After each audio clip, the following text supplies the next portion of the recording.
오늘은 기도는 우리를 성령 충만케 합니다 라는 제목으로 여러분들과 함께 말씀을 나누도록 하겠습니다. 사내들인 공의에 섰던 사도들이 결국 풀려나게 되죠. 육체적으로 정신적으로 많이 지쳐 있었을 것이 분명합니다. 저 같으면 조용히 집에 가서 연락도 차단하고 잠시 쉼을 가질 것 같은데 베드로와 요한은 역시 달랐습니다. 그들은 먼저 믿음의 식구들을 찾아갔습니다. 왜 찾아갔습니까? 그동안에 힘들고 어려웠던 상황들을 토해내면서 위로받기 위함이었을까요? 아니면 앞으로 다가올 더 큰 위기 속에서 어떻게 우리가 사역을 감당할지에 대해서 작전 회의를 하기 위함이었습니까? 이들이 믿음의 식구들을 찾아간 이유는 그 자리에 모였던 사람들과 마음을 합하여 하나님께 부르짖으며 기도하기 위함이었습니다. 인간적으로 볼 때는 쉼도 필요하고 또 때로는 이 전략 회의도 필요하고 때로는 하소연을 통해서 그들로 하여금 위로도 받고 또 그래야 할 시점이지만 그들이 먼저 하나님 앞에 나아가 합심으로 기도했다는 사실이 우리에게 매우 중요한 신앙의 도전으로 자리 잡고 있습니다. 특별히 이들이 기도할 때 가장 먼저 선포된 말이 무엇인가 이 부분을 좀 보았으면 좋겠는데요. 바로 여호와 하나님을 대주제라고 고백하는 것입니다. 그분은 온 우주 만물을 창조하셨을 뿐더러 지금 이 시간에도 이 세상을 통치하시고 계시는 위대하신 분이라는 것을 선포하며 기도하고 있다는 사실이죠. 사실 당시 눈에 보이는 가장 큰 힘과 권세는 위대한 그런 파워가 나오는 곳은 바로 로마 제국이었습니다. 그리고 이스라엘만 하더라도 종교 지도자들이 나름대로 기득권을 가지고 막강한 영향력을 행사하고 있었던 그런 시대였습니다. 그럼에도 불구하고 사도들과 거기 함께 모인 자들의 마음속에는 진정한 통치자가 누구인가? 로마 황제도 아니고 종교 지도자들도 아니고 오직 여호와 하나님이라는 사실을 늘 그들의 가슴에 새기고 있었다는 사실을 우리는 확인할 수가 있었습니다. 그들에게 하나님이 누구인지를 그들은 분명히 확신하는 그런 믿음의 지식이 있었음을 볼 수 있는 것이죠. 이러한 확실한 믿음이 결국 사도들을 비롯한 많은 초대교회 성도님들의 죽음을 각오하는 신앙생활, 바로 그 믿음의 삶으로 이끌 수 있었다는 사실을 우리가 기억해야 합니다. 그리고 그들은 계속해서 기도를 이어가는데요. 어둠의 세력에 굴하지 않고 다시 주의 복음을 전할 수 있는 믿음과 능력을 달라는 그런 구체적인 기도를 하게 됩니다.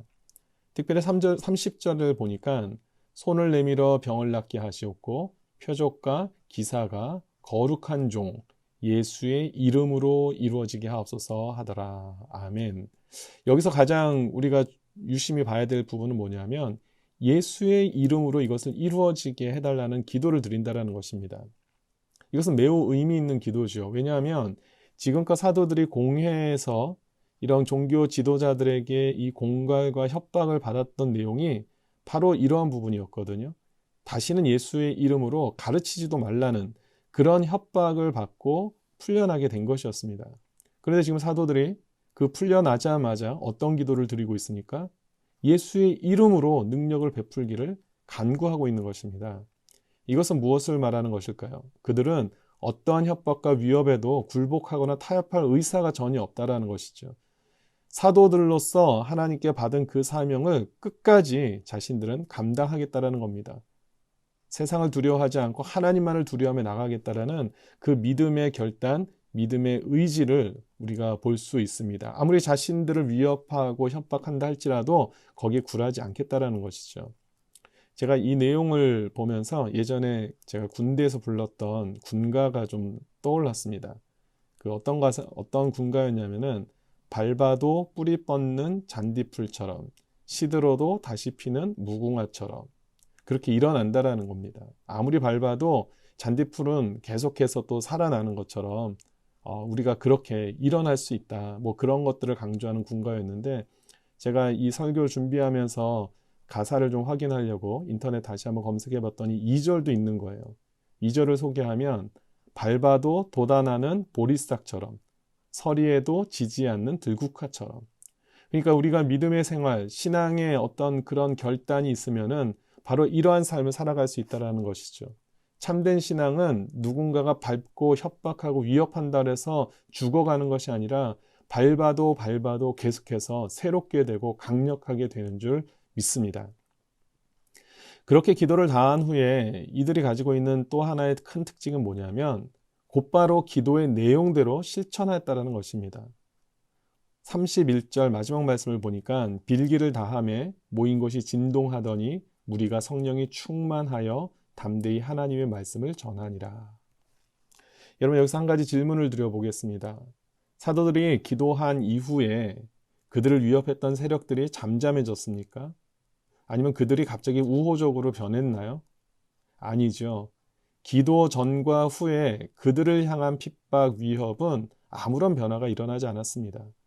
기도를 한 이후에도 여전히 위험한 상황이었습니다. 그들을 향한 위협과 협박은, 핍박은 여전히 존재하고 있었습니다. 그럼에도 불구하고 그들은 기도를 마친 후에 담대히 하나님의 말씀을 전했다라는 겁니다. 그들이 이렇게 담대히 하나님 말씀을 전했던 이유는 무엇일까요? 오늘 다시 31절 말씀을 보니까 빌기를 다하매 모인 곳이 진동하더니 무리가 다 성령이 충만하였다라고 기록하고 있습니다. 바로 이것입니다.